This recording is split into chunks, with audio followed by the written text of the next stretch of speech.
youths. State government tax youths to enroll for recruitment, including Nigerian Army for effective representation. Senate bans 10 television stations from having access to its gallery. House of Representatives to checkmate excessive hike in price of cement. And abroad, Russian president renews oath for fifth time.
Good evening to you. Thank you for joining us on the Delta Television News at 8.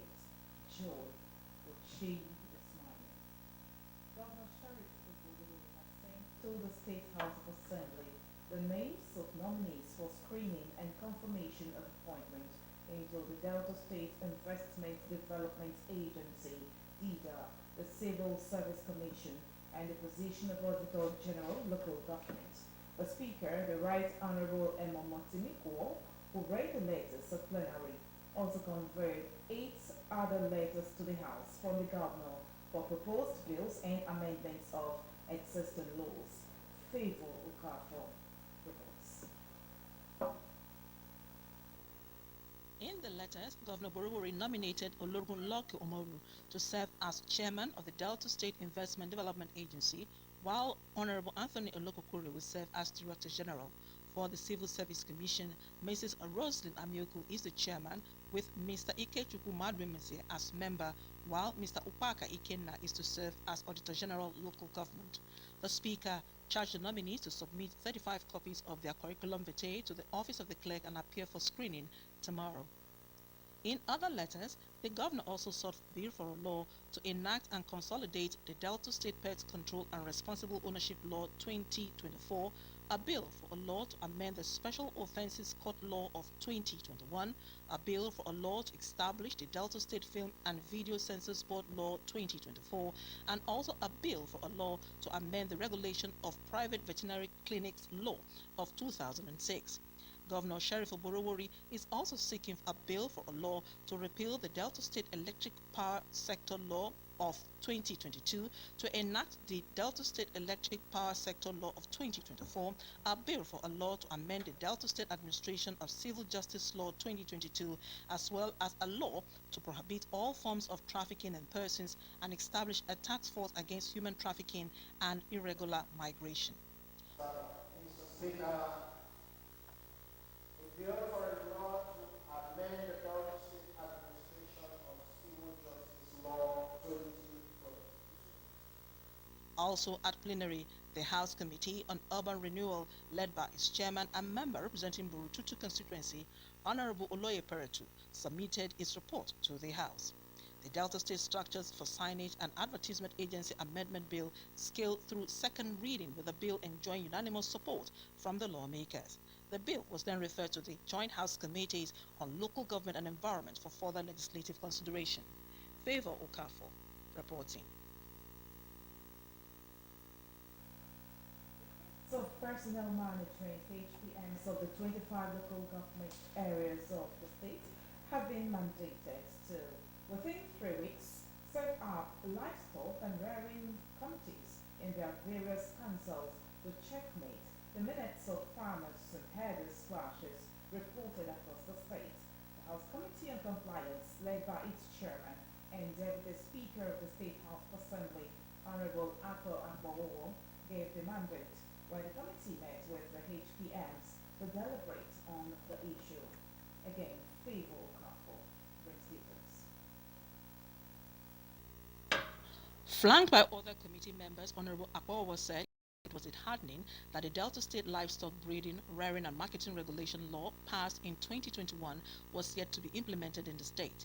He said the state government held the security of lives and properties of Deltans in high priority and would not tolerate whatever would be a root cause of insecurity in the state. The deputy speaker said owing to the end of tenure of local government chairmen in the state, the honors now fell on the various HPMs to set up their council committees. He cautioned that for no reason must any land be sold for rearing of cattle in the state, saying instead a lease would be appropriate for setting up a ranch. To mandate you go back to the local government and constitute this livestock committee in the local government. We will give you a page of the law, a copy of the law, so that you can well guide them. In their remarks, the Majority Leader, Honorable Emeka Nwobi, Minority Leader, Honorable Edafe Emakbo, and the Chief Whip, Honorable Perkins Umukoro, all enjoined the HPMs to ensure that the law against open grazing in the state was strictly adhered to. In terms of allowing open grazing, so that is what this law seeks to stop and checkmate. I just want to remind you, this is a 2021 law. 2021. You can't 2021 to this place, almost 3 years now. So I strongly believe that we should start it. Because even today, before you drive to Warri, you will see them. There's no point having House of Assembly where the laws made and all obeyed. The leader of the delegation and president of the College of HPMs and Treasurers of Local Governments in Ughelli South Local Government Areas, Mr. Austin Emaduku, on behalf of the HPMs, pledged to comply with the directive. Favor Kafo reporting.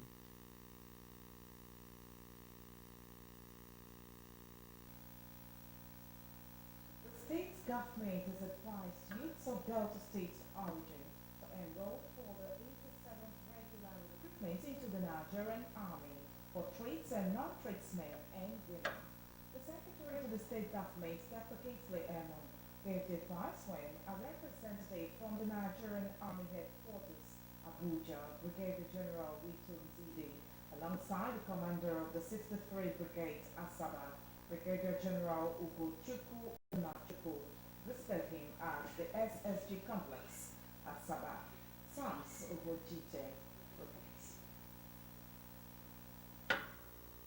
Dr. Emu, who decried the deficiency of the state in filling up its quota in the regular enlistment into the army, encouraged youth in the state to pursue a career in the military.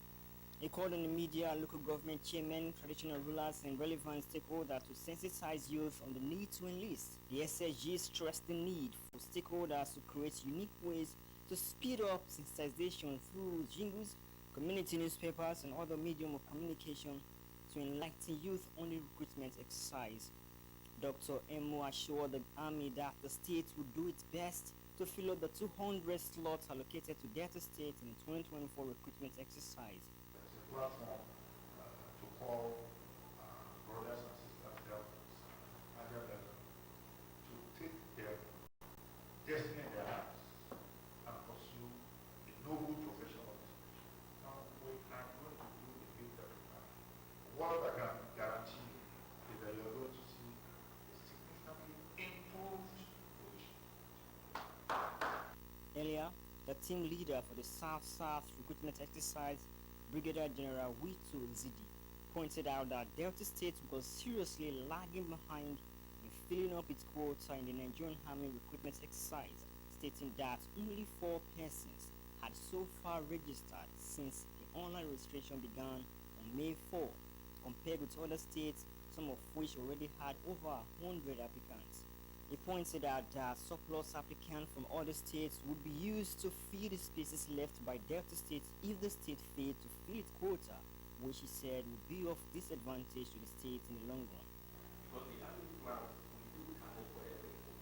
If we have planned to train 3,000 recruits this year, we are going to train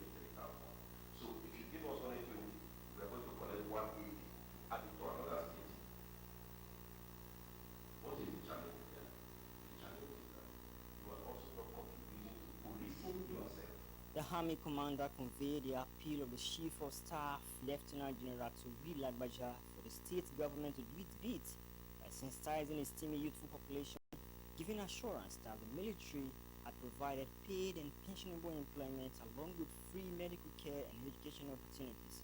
Brigadier General Nzidi and Brigadier General Unashuku had earlier listed benefits of joining the army, such as job and career opportunities, opportunity to further education and enhance welfare, as well as pension and gratuities. They said no connection was required to enlist into the army and urged Deltans to discard the perception that some states and ethnic groups were given an advantage over others in terms of posting, stressing that the army did not give any ethnic group preferential treatment, as everyone was treated equally.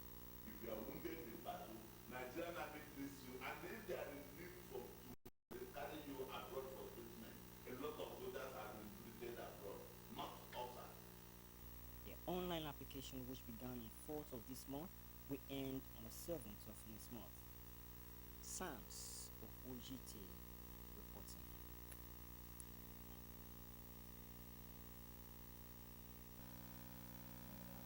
Interested applicants, particularly Deltas, have been informed that they can apply free of charge at the Nigerian Army's recruitment website for the ongoing 87th regular recruitment for trades and non-tradesmen and women. The exercise, which began last week, will end on the 7th of June. A statement signed by the functioning permanent secretary and director of traffic communication in the State Ministry of Information, Mrs. Teresa Oliko, says applicants are expected to be single, Nigerian citizens by birth, and must possess a national identity number, NIN, valid age declaration or birth certificate endorsed by the National Population Commission, and must be between the age of 18 and 22 for non-tradesmen and women, and not more than 26 years for tradesmen and women, with specific height of not less than 1.68 meters for males and 1.65 meters for females.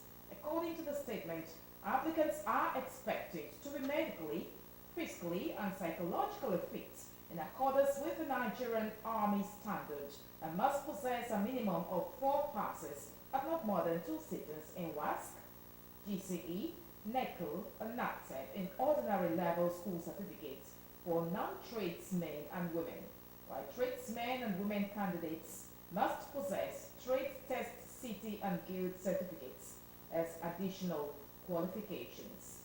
Shortlisted candidates will undergo physical exercise from Thursday, June 20 to Wednesday, July 3, commencing at 7 a.m. daily at the Senator Complex on the High Court Road, GRA, Asaba. Youths posted to the state under the National Service Corps, Youth Service Corps, NYSC scheme have been advised to avoid quick gains that could tarnish their reputation and endanger their lives. Governor Sheriff Oboriwori gave advice today at the closing of the orientation course of the Patch A Stream 2 Corps members held at the NYSC orientation camp in Iseluku in the Newton North local government area. The reports.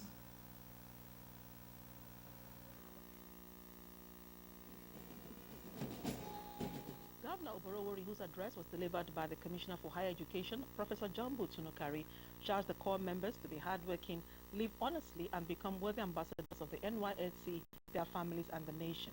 He enjoined them to respect the cultural norms and traditions of the communities in which they found themselves in their primary assignments and be tolerant of any cultural differences while showing understanding and adaptability as part of their service to the nation.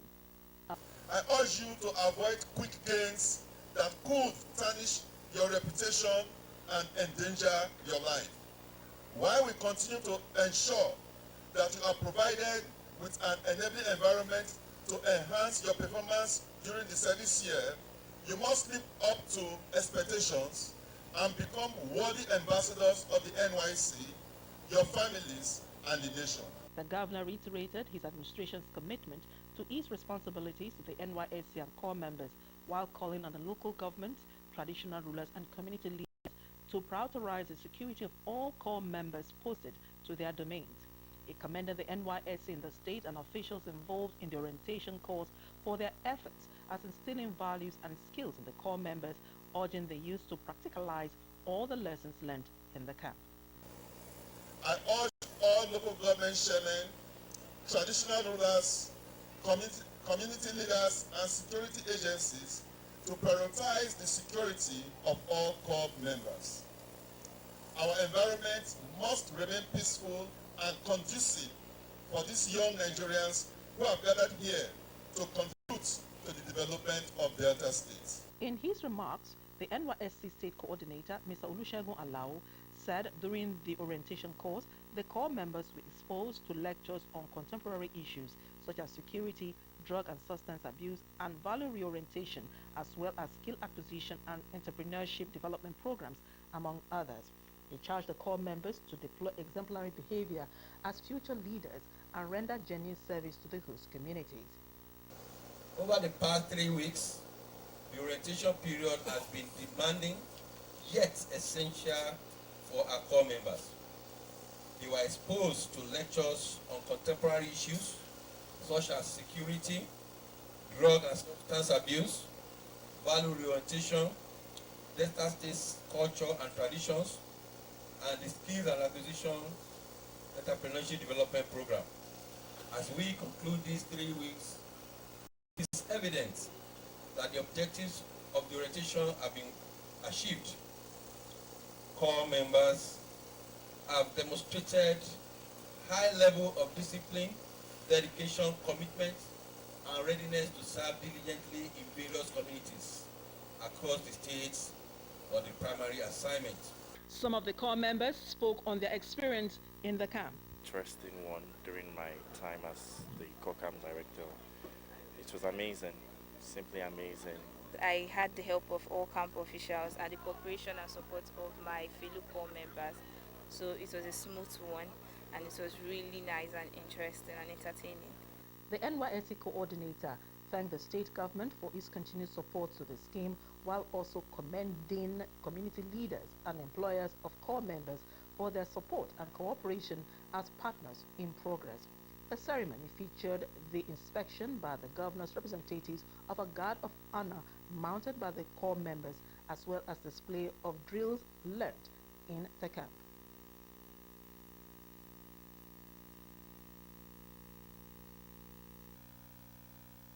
Let us resume at the newly renovated chamber for legislative activities. The National Assembly Sergeant at Arms has barred at least 10 television stations in the country from having access to the gallery. A sergeant at arms operative who was stationed at the entrance of the chamber told journalists that Senate President Godswill Akpabio instructed the security units to resist and brought down the number of media houses covering proceedings. A document which was signed by the clerk of the Senate, Mr. Chinedu Akubueze, pasted at the entrance to the hallowed chamber listed only 7 media houses that would cover proceedings. Those accredited include the Nigerian Television Authority, NTA, Channels, African Independent Television, AIT, Television Continental, TVC, Arise News, New Age, and ADBN. Meanwhile, the leadership of the press corps had on Wednesday last week met with clerk of the Senate to harmonize issues relating to covering its proceedings in the chamber.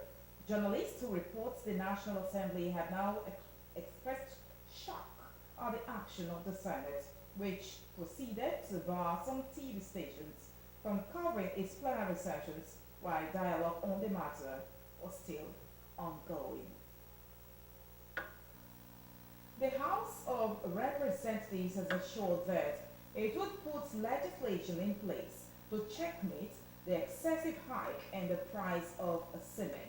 The Speaker of the House, Tajuddin Abbas, stated this today in Abuja at a public hearing on the investigation of the unabated rise in cost of cement in Nigeria. He noted that the public hearing was aimed at informing Nigerians on exactly what was happening within the sector and possibly coming up with resolutions as to how they could navigate through. The speaker lamented that the unabated high cost of cement has impacted negatively not only on the construction sector but also on the economy. Earlier, Chairman of the Committee on Solid Minerals, Honorable Jonathan Gaza, assured that the public hearing was not a witch hunt but an open discussion to find lasting solutions to the problem within the building environment. The committee said its review of cement prices in other countries like Kenya, India, and Zambia for 2021 alone showed that Nigeria has the highest price of cement using the official exchange rates for each country.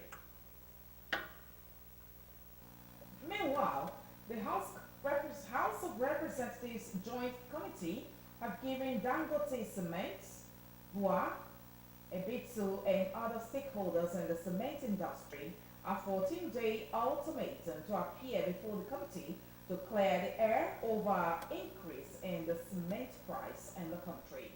This follows the failure of the companies and others to appear at the committee's investigative hearing today. The joint committee, consisting of the House Committee on Solid Minerals, Commerce, Industry, and Special Duties, was set up by the lower house to investigate the arbitrary increase in the price of cement in Nigeria by cement manufacturers. The House also summoned the Minister of Solid Minerals Development, Mr. Dele Alake, to appear before the committee after failing to appear today. It ordered that the minister should appear on Tuesday, May 22, while Dangote, BUA, Ebitel, and others are to appear on Monday, May 20.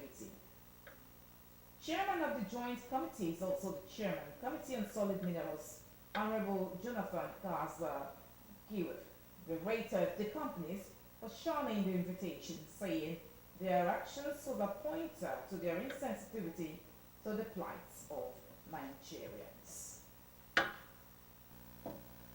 Following the suspension of 3 members of the Edo State House of Assembly, security has been beefed up in the House of Assembly complex in a bid to forestall any breakdown of law and order.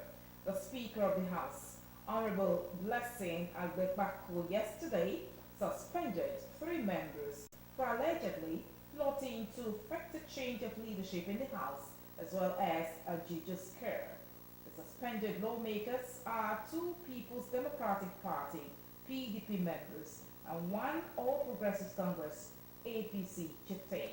The lawmakers are Honorable Okogbe Donald, PDP, Akoko Edo 2, Honorable Ade Isibo, APC, Eastern Northeast 1, and Honorable Iyamo Bright, PDP, Orionwo 2. Honorable Abebako said the trio were suspended indefinitely, alleged that they were being influenced by external forces to cause chaos and remove the leadership of the House.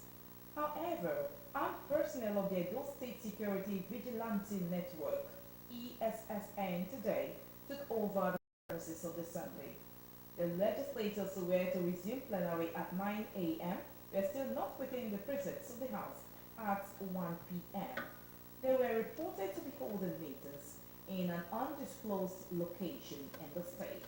The legislative chamber was under lock and key while staff were waiting anxiously for the lawmakers to resume for them to know outcome of the meeting. Suspension of the lawmakers, however, created tension in the House as the affected lawmakers kicked against their suspension. The state governor, Honorable Sheriff Oboriwori, has approved reconstitution of the boards of the Delta Trust Mortgage Bank and the Universal Investment and Development Company Limited, UIDC, due to the expiration of the current board.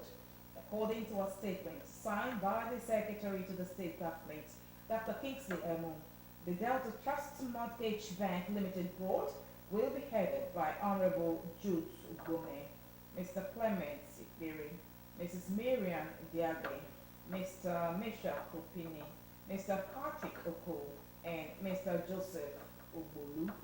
Mrs. Ruby Okoro is MD, CEO, with Barrister Joshua Mowen as Executive Director. Universal Investment and Development Company Limited will be headed by Mr. John Azike, while the members are Mr. Isaac Ofuafo, Mr. David Ojogo, Mr. Gibson Pink, Mr. Lucky Oj, Mr. Monday Eni, and Mr. Felix Ibosa, who is MD, CEO. The statement adds that the appointments takes immediate effect.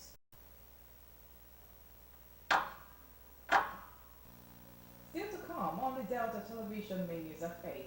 Organized labor orders Electricity Regulatory Commission to withdraw hike in tariff. Details of this and more shortly. Stay with us. Well, our governor, they say, my agenda, you say that joke? Indeed, now more for all deltas. Yes. I even hear recently Steph say our governor sheriff Indogo inspect the Orere Bridge for Ogilisa local government area. Oh. That's good, though. You know, say Governor Sheriff don't talk about the government. Hello. Of course now, we did very happy for the university. When our governor Sheriff, they built for all deltas for Ororogbe, Open local government area. You hear that? Chai! Our governor Sheriff, now this month of May 29th, now he go complete 1 year for office. Yes. And he already the commission projects. For example, the Ewe Road for Isoko South. He don't commission now. Yes, I'm aware. Even the 5-story High Court complex don't be ready for commissioning. Also marking 1 year in office anniversary. Sheriff is working, and according to the Commissioner for Information, Dr. Ifeanyi Oswafa, he said Sheriff don't promise. So every local government area of Delta State will experience the more agenda. Wonderful. I mean, meaningful development. Yes. No doubt it don't already happen because before the MA for Orogun Road, motor self not fit the pass am. But now it's like London Road. And make I tell you, our governor Sheriff don already line up numerous projects for inauguration to mark in 1 year anniversary in office. Hey, Governor Sheriff! I love Governor Sheriff because it goes for the best. Take for example the ongoing flyover project in Warri. Man, imagine now Julius Berger handling it. I love the way Governor Sheriff is governing. He's making sure all projects are completed. Governor Sheriff came prepared to govern with excellence. Brought to you by Delta State Ministry of Information.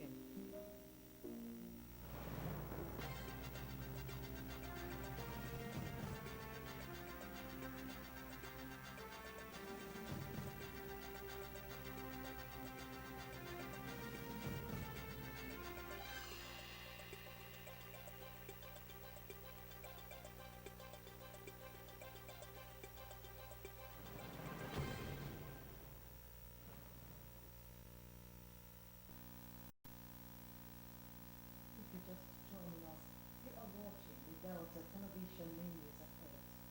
Nigeria Labour Congress NLC and its Trade Union Congress TUC of Nigeria counterparts have given the Nigerian Electricity Regulatory Commission till May 12 to withdraw the recent hike in electricity tariff or face unprecedented industrial action. The ultimatum was issued in a joint letter to the Chairman and Chief Executive Officer CEO of the Commission, dated May 3, and copied to the Secretary to the Government of the Federation, SGF, the Ministers of Labour and Power, and the Electricity Distribution Companies, disposed, among others, by the NLC President, Comrade George Iro, and his TUC counterparts, Comrade Festus Osifo. The Labour leaders in the letter expressed grave concerns regarding the recent announcement of an astronomically hike in electricity tariff across the nation from 65 naira per kilowatts to 225 naira per kilowatts by the NEC. They said that the decision was not they said that the decision was not just morally reprehensible, considering the difficulties of Nigerians are facing currently, but it blatantly disregards fundamental principles and statutory obligations. The union leaders noted that Nigerian workers and nurses stand united in denouncing the injustice and affirmed that organized labor will defend the rights of its fellow citizens against exploitation, and stressed that failure to do so will result in swift and decisive action from organized labor to mobilize its members and occupy all next offices and those of the discos nationwide until justice is served. The Commission said customers under the classification are those who receive 20 hours of electricity supply daily. The organized labor says there is no moral justification for the federal government to stop payment of monthly 35,000 naira wage award to workers. The president of the Association of Senior Civil Servants of Nigeria, ASCSN, Comrades Etim Okon, stated this today in Abuja. Comrade Okon, also vice president of the Trade Union Congress, TUC, said it was worrisome that workers had yet to receive their monthly wage awards for March and April. He called on the federal government to do the needful and ensure payment of the award without a much delay due to hardship being faced by workers over the removal of fuel subsidy. The government is next as we join our world news desk. Vladimir Putin has formally begun his fifth term as Russia's president in a carefully choreographed inauguration ceremony in a country he has shaped in his image after first taking office nearly a quarter of a century ago. President Putin won Russia's stage-managed election by an overwhelming majority in March, securing for himself another 6-year term that could see him rule until at least his 77th birth anniversary. With most opposition candidates either dead, jailed, exiled, or barred from running, and which dissent effectively outlawed in Russia since it launched a full-scale invasion of Ukraine in February 2022, Mr. Putin faced no credible challenge to his rule. The inauguration ceremony held today in the Kremlin was attended by Russia's top military and political branches, but the United States and many European nations declined to send a representative after dismissing Russia's election as a sham. Mr. Putin's first inauguration ceremony, held in 2000, was heralded as the first time in Russia's history that power within the Kremlin changed hands through an electoral process. In his speech then, Mr. Putin said his election proved that Russia was becoming a modern democratic state. 24 years on, Mr. Putin has since remained in power as president or prime minister and tinkered with Russia's constitution to remove term limits and extend each term's length from 4 years to 6 years. The United Nations agency said today the two main crossings into the southern Gaza Strip remain short, virtually cutting off the Palestinian enclave from outside aid with few stocks positioned inside. The global agency's humanitarian office spokesperson, Just Like, told journalists that Israel has shut both the Rafah and Kerem Shalom crossings for aid and people as part of its military operation in Rafah, where around 1 million uprooted people are sheltering. The Israeli military said a limited operation in Rafah was meant to kill fighters and dismantle infrastructure used by Hamas, which governs the besieged Palestinian territory. A World Health Organization spokesperson said in response to a journalist's question that no exceptions were being made for sick and injured patients.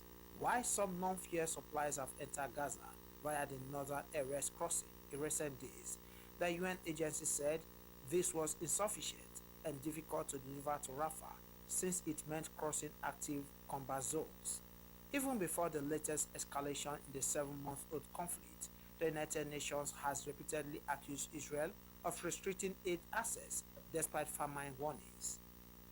Faced with growing international pressure, Israel has pledged to improve access, but says UN agencies are to blame for not distributing aid more efficiently within the enclave.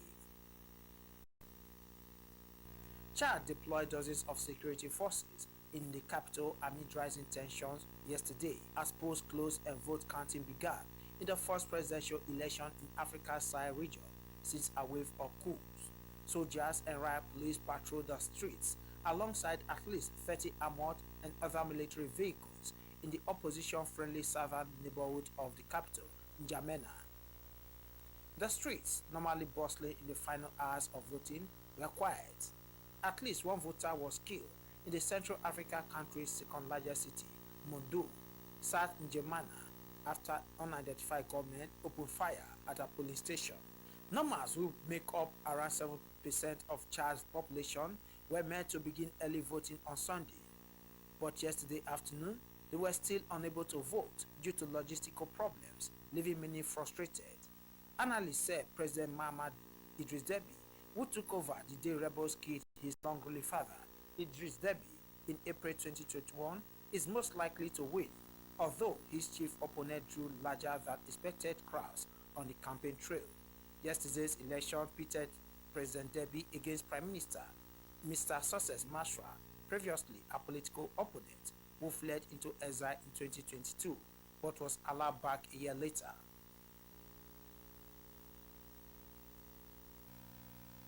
Now join our business news desk for happenings in the business world.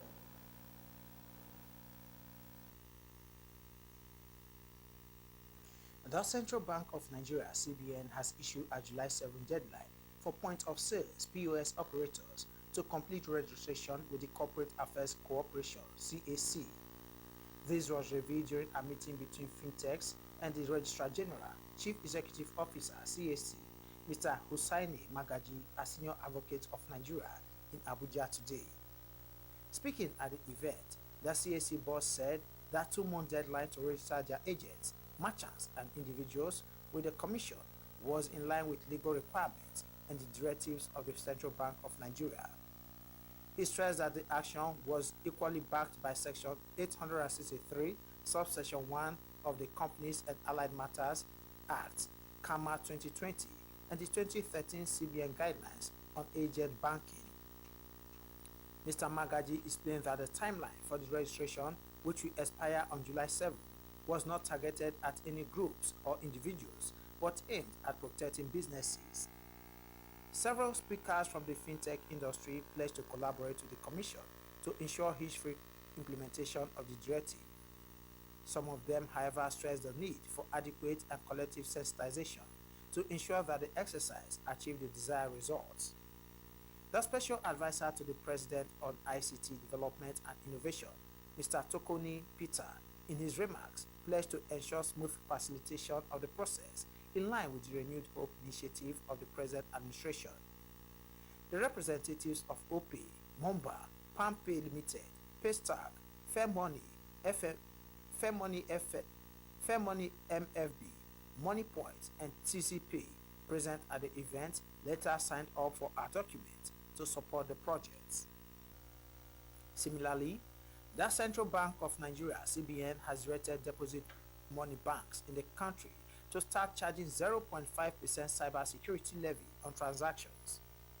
This was contained in a circular dated May 6th by the Apex Bank to all commercial, merchants, non-interest and payment service banks, as well as mobile money operators and payment service providers. The Apex Bank said that the implementation of the levy will start 2 weeks from the date of the circular. Exempted from the levy include loan disbursements and repayments, salary payments, intra-account transfer within the same bank or between different banks for the same customer, intra-bank transfer between customers of the same bank. Also exempted from the levy were inter-branch transfer within a bank, check clearing and settlements, letters of credits, bank recapitalization, related funding only bond funds movement from collection accounts, savings and deposits, including transactions involving long-term investments, among others. The Apex Bank recently stopped fintech firms like OPay and PalmPay from onboarding new customers and directed banks to deduct 0.379% stamp duty charge on all mortgage bank loans and bonds.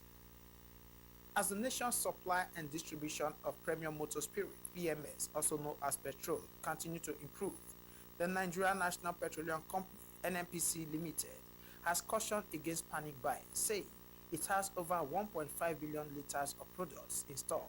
A statement issued by the company's chief corporate communications officer, Mr. Olufemi Soneye, in Abuja today said the 1.5 billion liters equals 30 days of product sufficiency.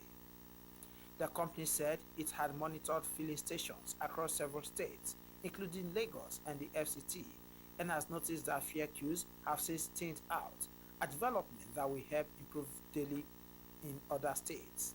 The National Oil Company said it is also collaborating with relevant downstream agencies such as the Nigerian Midstream and Downstream Petroleum Regulatory Authority, NMDPRA, labor unions in the sector, and security operatives to address hoarding and other unwholesome practices.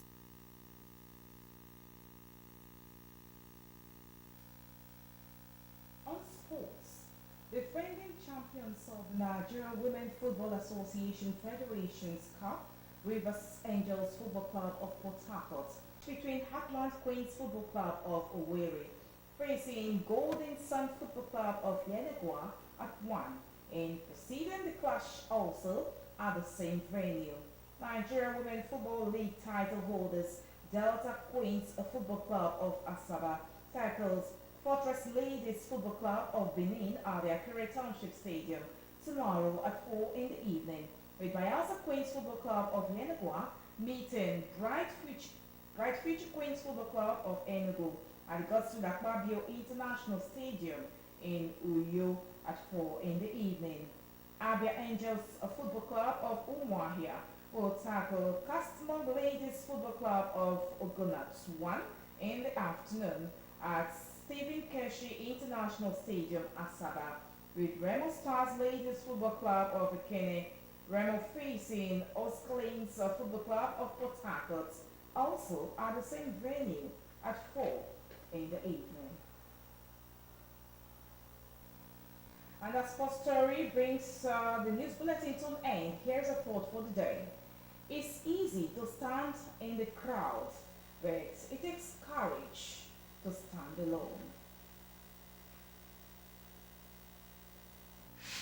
And now to end the Delta Television main news, here are the major stories we brought to you again.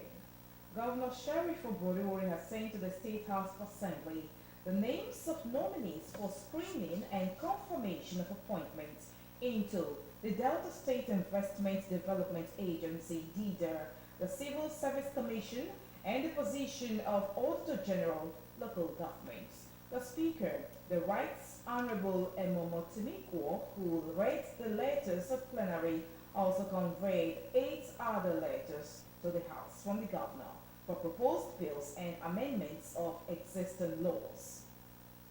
As senators resume at the newly renovated Chamber for Legislative Activities, the National Assembly Sergeant at Arms has barred at least 10 television stations in the country from having access to the gallery. The House of Representatives has assured that it would put legislation in place to checkmate the excessive hike in the price of cement. And from abroad, we did report that Vladimir Putin has formally begun his 5th term as Russia's president in a carefully choreographed inauguration ceremony in a country he shaped in his image after first taking office nearly a quarter of a century ago. President Putin won Russia's state-managed election by an overwhelming majority in March, securing for himself another 6-year term that could see him rule until at least his 77th birthday. And that's our news. Thank you so much for being a part of it. On behalf of the entire news crew, Joy Uche